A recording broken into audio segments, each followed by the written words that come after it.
Hey, how's it going, guys? Mr. Boss for the win here, and in today's GTA 5 video, we have to talk about some interesting bits of information regarding the next DLC in Grand Theft Auto Online.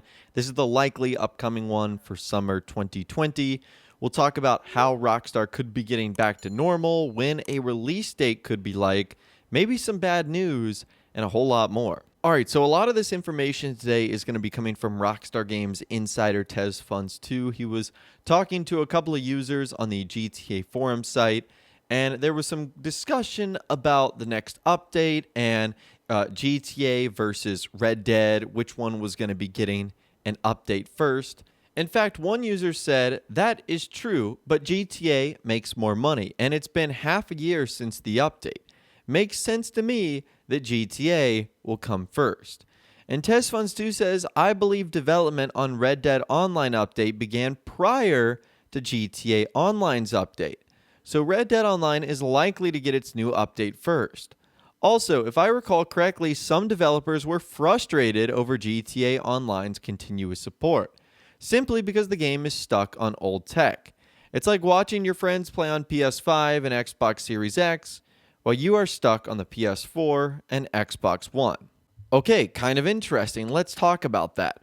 So TezFunds2 believes that Red Dead Online is likely to get an update before GTA Online. And if we go back to the last time these games were updated, they actually came out 24 hours apart.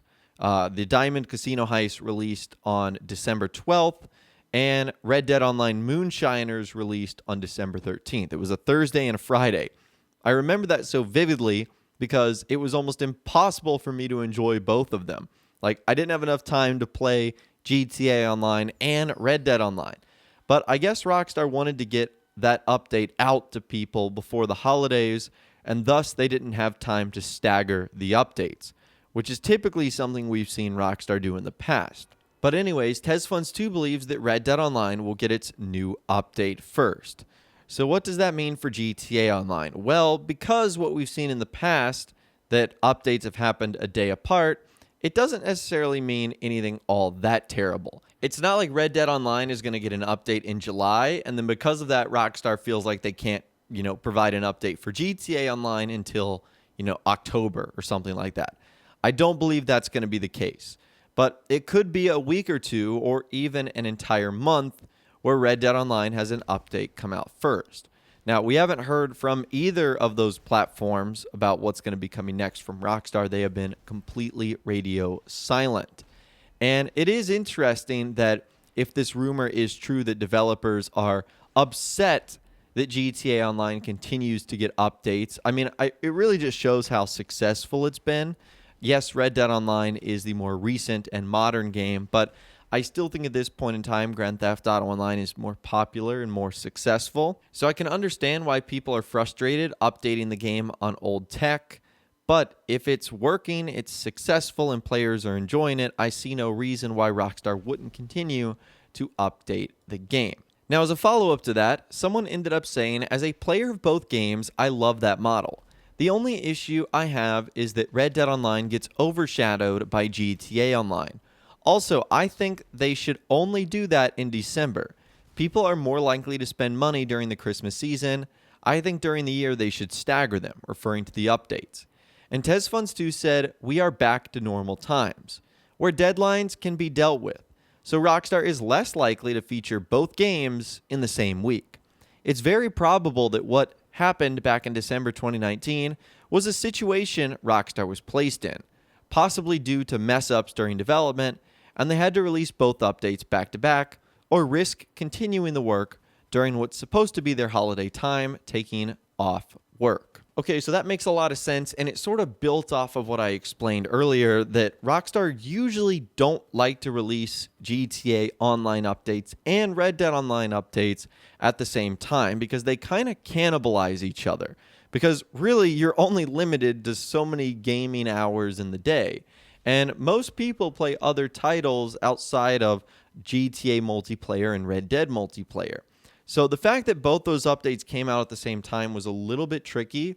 And so I think Rockstar wants to avoid that. But now, according to TezFunds2, he believes that we are back to normal times where this is less likely to occur. And I think this is great for fans of both of those games, which means you'll be able to enjoy both titles more. Now, I don't know what's going to happen in December 2020 if Rockstar will run into the same issue, but I guess we'll just have to wait and see what ultimately happens there. Anyways, moving on, one of the things you guys hear me talk about quite often is the Steam database branch. And a handful of times I get questions in the comments like, what is that? I'm still confused. I don't get it. Well, apparently there are a lot of people that still are a little bit confused. On the GTA forum site, someone said, what does that actually mean? I always see people on here talking about it, but I don't understand it. Someone please explain. And TezFunds2 said they are basically development branches where new content is made or a new patch is prepared. One branch is often the main development one in which the new update is being developed, while the other branch is often used for the quality assurance process in which developers test everything to try and fix as many bugs as possible. However, this may not always be the case. The other branch could be used to make a new patch, to separate it from the new update so they can work on both and not have one branch slow down the other. Or it could be used for other purposes like testing out new servers or checking out how an older DLC performs on a new platform before releasing the update on it, like what happened with Stadia.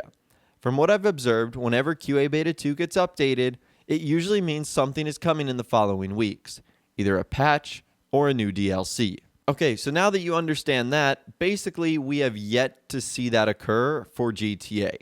Now, we've seen various background updates and glitches and bugs that are fixed, but that occurs on a separate branch. Again, it's like the branches of a tree. Each one is a little bit different. But when QA Beta 2 gets updated, that's when we expect something big to happen, like a new update arriving soon. So when an update like that does occur, I'll be definitely sure to keep you guys in the loop. But for now, it's kind of been radio silent from Rockstar on that front too. They just haven't been making many fixes that have been using the QA beta branches. Now, one of the things we've been talking about over the last couple of videos is how motion capture might have actually slowed down the process that Rockstar made for the next update. And there was a user on the GTA forum site, Rolsha2282, that provided some interesting insight on how there's more motion capture in the game than we might think. So he ended up saying, we talk about motion capture again, I thought I might mention this. Every single animation in the game is motion captured, not just the cutscenes. The arcade animations of the character, motion capture. The player's actions, motion capture. Even the regular walking animations of our character were motion capture, which means someone at Rockstar walks exactly like our characters. Of course, some stuff can be edited and reused, like weapons or vehicle sitting animations, but if they need entire new animations for the DLC, that would require motion capture. And that is interesting. I didn't know that. I thought it was strictly for cutscenes and stuff like that. But I guess that makes sense that every little thing that involves movement in the game has to be motion captured. And that was one of the big processes that we talked about that could be halting Rockstar from getting into the next update, because every little thing apparently needs it. Now, as a follow-up to that, someone ended up saying, so if they haven't gotten too far into motion capturing, then we're screwed for the next update release time. And Rolsha again said depends. If it's really a Cops N Crooks style update, then a lot of animations and motion capture data should still be on their servers from when GTA Online was a massive Cops N Crooks multiplayer. But if they haven't motion captured, then that could mean that cutscenes won't be present, or that some stuff will use existing animations. All we can do is wait because we don't know what they planned or what they scrapped because of those motion capture issues. And that might be the one saving grace for Rockstar here.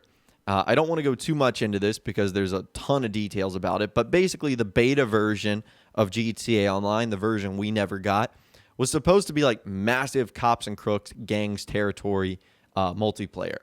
And we obviously never saw that version, but it's likely still in the files somewhere. Very accessible that Rockstar could reintroduce. So maybe that might save them here a little bit. And again, sort of building on the idea of motion capture being an issue, someone said, wouldn't motion capture be fairly early in development? Granted, I know very little about game development, but I'd be surprised here that the motion capture for these updates is done only a few months before release.